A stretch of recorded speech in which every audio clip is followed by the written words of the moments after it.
अब हम पीसीआर को देख लेते हैं ऑस्पी क्वेश्चंस वगैरह पे इसके। तो सबसे पहले पीसीआर होता क्या, आपसे ये पूछा जा सकता है। तो एक मॉलिक्यूलर बायोलॉजिकल टेक्निक है जो कि यूज़ की जाती है to amplify a specific DNA sequence rapidly and accurately. ये नीचे आपको वीडियो में भी शो कर दिया गया था।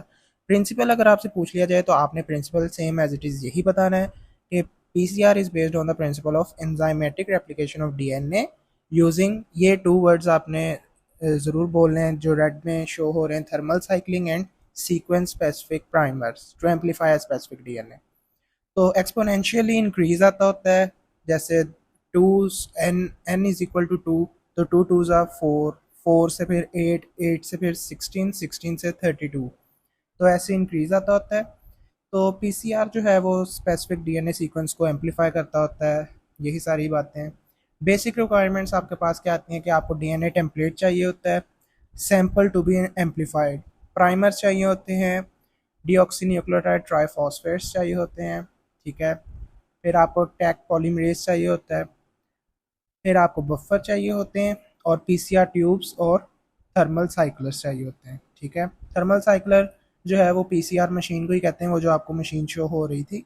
अब जो मैंने आपको पीछे बातें बताई हैं वो सारी यहाँ पे डायग्राम की सूरत में है। Primers, template DNA, PCR buffer, additives, enhancers, DNA polymers, polymerase, deoxynucleotide triphosphates, फिर हमारे पास मैग्नीशियम आयंस हैं, बफर वगैरह हमने ऐड करने हैं फॉर ऑप्टिमल एंजाइम एक्टिविटी। अब हम देख लेते हैं जो हमने प्रोसीजर स्टार्ट करना है। तो रिएक्शन मिक्सचर कैसे तैयार करना है, हमने डीएनए टेम्पलेट लेना है जो कि हमने 1 to 10 नैनोग्राम लेना है, ठीक है, depending upon the source of DNA. फिर हमने फॉरवर्ड प्राइमर्स ऐड करने हैं, रिवर्स प्राइमर्स ऐड करने हैं, ठीक है। तो दोनों की क्वांटिटी हमने 0.5 से 1 माइक्रोमोलर लेनी है। मोलर की अगर आपसे डेफिनेशन पूछ लें तो मोल्स ऑफ सोल्यूट पर लीटर ऑफ सोल्यूशन, मोल पर लीटर, ठीक है। डीऑक्सीन्यूक्लियोटाइड ट्राइफॉस्फेट्स हमने ऐड करने होते हैं 200 माइक्रोमोलर ईच, ठीक है। फिर हमने टैग डीएनए पॉलीमरेज ऐड करना है 0.5 से 1 यूनिट्स। पीसीआर बफर ऐड करना है हमने 1x कॉन्सेंट्रेशन, ठीक है। न्यूक्लियस फ्री वाटर ऐड कर सकते हैं और मैग्नीशियम क्लोराइड ऐड कर सकते हैं। मैग्नीशियम क्लोराइड आपने 1.5 से 2.5 mm मिलीमोलर ऐड करना है, और जो न्यूक्लियस फ्री वाटर है वो आप 20 to 50 माइक्रोलीटर्स ऐड कर सकते हैं, ठीक है, to make up the total volume. Steps हमारे पास क्या होते हैं पीसीआर के, डीनेचुरेशन, एनेलिंग और एक्सटेंशन। तो डीनेचुरेशन में हमारे पास इनिशियल डीनेचुरेशन होती है जो कि हमने 2 to 5 मिनट्स करनी होती है टू डीनेचर द डीएनए। 94 से 95 डिग्री सेल्सियस हमने टेम्परेचर देना होता है। फिर हम डीनेचुरेशन करते हैं proper 94 to 95 degree Celsius for 30 seconds for to melt the double stranded DNA. फिर हम एनीलिंग करते होते हैं 50 to 65 डिग्री सेल्सियस पे फॉर 30 to 60 सेकेंड्स, ठीक है, depending upon the temperature of primers आपसे ये पूछा जा सकता है, ठीक है।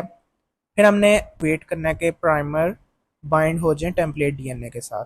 फिर एक्सटेंशन करवाते होते हैं हम, मतलब कि स्टेप में एक्सटेंशन होती है 72 डिग्री सेल्सियस फॉर 1 मिनट, और उसमें tag polymerase synthesises the new DNA strand, और एम्पलीफिकेशन वहाँ पे हो रही होती है।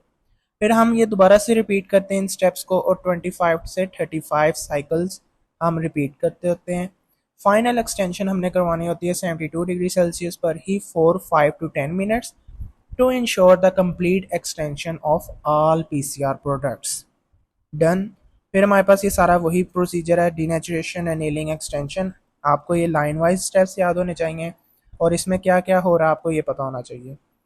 और ये हमारे पास एक्सटेंशन हो रही है और एक्सपोनेंशियल इंक्रीज आ रहा है 2 की पावर 2, फिर 2 की पावर 3, फिर हमारे पास एंड पे 35 साइकिल्स के बाद 2 की पावर 36, 68 बिलियन कॉपीज हमारे पास बन जाएंगी। वाई एम्पलीफिकेशन हेल्प्स, क्योंकि डीएनए मॉलिक्यूल बहुत स्मॉल होता है और उसको हम बेस्ट से बेस्ट माइक्रोस्कोप्स में भी डिटेक्ट नहीं कर सकते, इसलिए हम मिलियंस टू बिलियंस कॉपीज करवाते होते हैं ताकि हमारे पास डीएनए ज़्यादा मकदार में आ जाए। फिर हम उसकी स्टेन्स वगैरह करते होते हैं, डिटेक्शन करते हैं मशीन्स के अंदर, फ्लोरेसेंस स्पेक्ट्रोमेट्री, स्पेक्ट्रोफोटोमेट्री, ठीक है, sequencing, visible bands appear in gel electrophoresis. Post PCR analysis में हम एगारोस जेल इलेक्ट्रोफोरेसिस को यूज़ करते हैं, उसमें एथीडियम ब्रोमाइड और SYBR safe to stain the DNA. फिर हम विजुअलाइज करते होते हैं अंडर द यूवी लाइट, और जेल इलेक्ट्रोफोरेसिस पे हमारी इस पे वीडियो अपलोडेड है ऑलरेडी, ठीक है। प्रिकॉशंस आपने क्या रखनी है कि ग्लव्स का यूज़ करना है, कंटेमिनेशन नहीं होनी चाहिए, और सेपरेट एरियाज आपने यूज़ करने for the template setup and post PCR handling. PCR आपने अलहदा परफॉर्म करना है और जेल इलेक्ट्रोफेसिस वाला अलहदा। और पॉजिटिव और नेगेटिव कंट्रोल से क्या मुराद है हमारे पास? पॉजिटिव कंट्रोल वो सैंपल जिसमें हमने टारगेट डीएनए डालना है ताकि हम कंफर्म कर सकें कि PCR reagents, primers, polymerase buffers, thermal cycler जो है वो वर्क कर रहे हैं। अगर पॉजिटिव कंट्रोल एम्पलीफाई होने से फेल हो जाता है, नहीं हो पाता, तो मतलब कि हमारा एक्सपेरिमेंट इनवैलिड है। ठीक है। और अगर वो एम्पलीफाई हो रहा है तो मतलब पीसीआर सेटअप फाइन है हमारा। नेगेटिव कंट्रोल हमारे पास क्या होता है कि हमने एक रिएक्शन फॉर द चेकअप जो है वो यूज़ करना होता है कि सारे पीसीआर कंपोनेंट्स को हम ऐड करते हैं लेकिन डीएनए टेम्पलेट नहीं ऐड करते। पॉजिटिव कंट्रोल में हम सारे पीसीआर रिजेंट्स वगैरह ऐड करते हैं, साथ टारगेट डीएनए भी ऐड कर देते हैं टू चेक कि एम्पलीफिकेशन हो रही है कि नहीं हो रही। नेगेटिव कंट्रोल में हम सिर्फ वाटर लेते होते हैं सिंपल, और उसमें हम डीएनए सेगमेंट नहीं लेते, टारगेट डीएनए। इसमें हमने चेक करना होता है कंटेमिनेशन को और पिपेटिंग एरर्स को। अगर आप देखेंगे नेगेटिव नेगेटिव कंट्रोल वाला सैंपल आपके पास है और वो फिर भी एम्पलीफाई हो रहा है, मतलब कि आपका जो सैंपल है वो कंटेमिनेटेड है।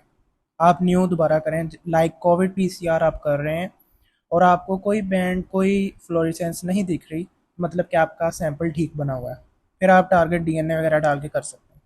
लेकिन अगर वहाँ पे without any target DNA contamination की वजह से एम्पलीफिकेशन हो रही है तो मतलब कि आपका सैंपल ख़राब है या पिपटिंग एरर्स आ सकते हैं उसमें।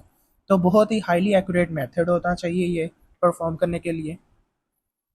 इन शॉर्ट के पॉजिटिव कंट्रोल प्रूव करता है कि पीसीआर सिस्टम वर्क कर रहा है सही तरीके से, और नेगेटिव कंट्रोल प्रूव करता है कि कंटेमिनेशन वगैरह तो नहीं है, तो ताकि हम पीसीआर रिजल्ट्स को वैलिड और एक्यूरेट बना सकें। एप्लीकेशंस क्या है कि जेनेटिक म्यूटेशंस को हम डिटेक्ट कर सकते हैं, कोविड-19, ट्यूबरकुलोसिस, एचआईवी वायरस वगैरह को हम आइडेंटिफाई कर सकते हैं। डीएनए फिंगरप्रिंटिंग्स इन फोरेंसिक्स और पैटर्निटी टेस्टिंग करवा सकते हैं, और कैंसर म्यूटेशन एनालिसिस कर सकते हैं। ये हमारे पास एक सैम्पल क्राइम और आगे सब्जेक्ट 1 2 3 इस तरह हम डिटेक्ट कर सकते हैं कि कौन जो है वो, लाइक के जो हमारे पास सैंपल है क्राइम सीन पे जो हमें मिला वो सस्पेक्ट 2 ये दूसरे बंदे के साथ मैच कर रहा है, तो हम फिर इसको कसूरवार ठहरा देंगे। एडवांटेजेस हमारे पास क्या आते हैं कि सेंसिटिविटी और स्पीड है, synthesis of mutant DNA in sufficient quantity, PCR के एडवांटेजेस हैं। या एप्लीकेशंस आप बता सकते हैं। एप्लीकेशंस में आपने यही करना है कि डायग्नोस कर सकते हैं, डिटेक्ट कर सकते हैं लो अबेंडेंस न्यूक्लियोटाइड सीक्वेंस को भी, एचआईवी वायरस वाला। ठीक है। और एचआईवी वायरस जो है वो डिफ़िकल्ट होता है डिटेक्ट करना अर्ली एजेस में, तो इसलिए हम कन्वेंशनल मेथड्स वगैरह यूज़ करते होते हैं। और पीसीआर जो है रैपिड सेंसिटिव मेथड प्रोवाइड करता है for detecting the viral DNA sequences. ये हमारे पास टाइप्स ऑफ पीसीआर हैं, जस्ट ऐसे ही याद करनी है आपने। इसमें से क्वांटिटेटिव पीसीआर जो है वो इम्पोर्टेंस रखता है बस। बाकी हॉट स्टार्ट पीसीआर आपसे टाइप ऑफ पीसीआर ऑस्पी क्वेश्चंस में पूछा जा सकता है, Clooney PCR, assembly PCR, touchdown PCR. तो ये ऑस्पी क्वेश्चंस हैं जो कि आपसे पूछे जा सकते हैं और हमने ये सारे कर लिए हुए हैं। ठीक है। क्वांटिटेटिव पीसीआर या रियल टाइम पीसीआर आपसे पूछा जा सकता है, तो उसमें क्वांटिटेटिव मेजरमेंट ऑफ डीएनए करना होता है और डिटेक्शन हमने करनी होती है पैथोजन जो हमने लोड किया हुआ है, जीन एक्सप्रेशन लेवल्स को चेक करना है, mutation analysis in real time. ठीक है। अब फॉर एग्जांपल ऑस्पी स्टेशन आपके पास आया, ये मशीन की आपको पिक्चर दे दी गई और आपसे पूछा गया कि इसका क्या नाम है, तो हम इसे कहेंगे thermal cycler PCR machine. Function क्या है कि रिपीटेड साइकिल्स ऑफ हीटिंग और cooling to amplify the DNA using PCR. Filling the blanks आपके पास आ गई। Enzyme used in PCR, Taq DNA polymerase, temperature for annealing 50 to 65 degree Celsius, और exponentially हमारे पास इंक्रीज आता होता है 5 प्राइम टू 3 प्राइम वर्क करता होता है। आपसे फिर ये भी पूछा जा सकता है इसकी आपको डीनेचुरेशन, एनीलिंग और एक्सटेंशन ये स्टेप वाइज याद होने चाहिए। फिर आपसे मेडिकल एप्लीकेशन पूछी जा सकती है, डिफरेंट डिजीजेस की डायग्नोसिस के लिए की जा सकती है, मैंने आपको पहले भी बता दी हुई है। अब उन्होंने क्वेश्चन में पूछा हुआ है कि अगर हम प्राइमर्स डालना भूल जाएं और पीसीआर रिएक्शन मिक्सचर जो है वो चल रहा है, तो आपको क्या होगा कि कोई भी आपको एम्पलीफिकेशन नहीं मिलेगी, क्योंकि प्राइमर्स एसेंशियल हैं for initiating the DNA synthesis, और फिर डीएनए पॉलीमरेज अपना काम करता होता है। ठीक है। अब उन्होंने क्वेश्चन किया हुआ है कि टैग पॉलीमरेज हम क्यों यूज़ करते हैं instead of normal DNA polymerase, तो उसका आंसर यही है कि टैग पॉलीमरेज थर्मोस्टेबल होता है और हाई टेम्परेचर्स ड्यूरिंग जो डीनेचुरेशन के हैं उसमें भी स्टेबल रहता है। ठीक है। तो 95 डिग्री जो हम टेम्परेचर दे रहे होते हैं। तो इसमें हमें टैग पॉलीमरेज यूज़ करना पड़ता है। Thank you so much, that's all about the PCR.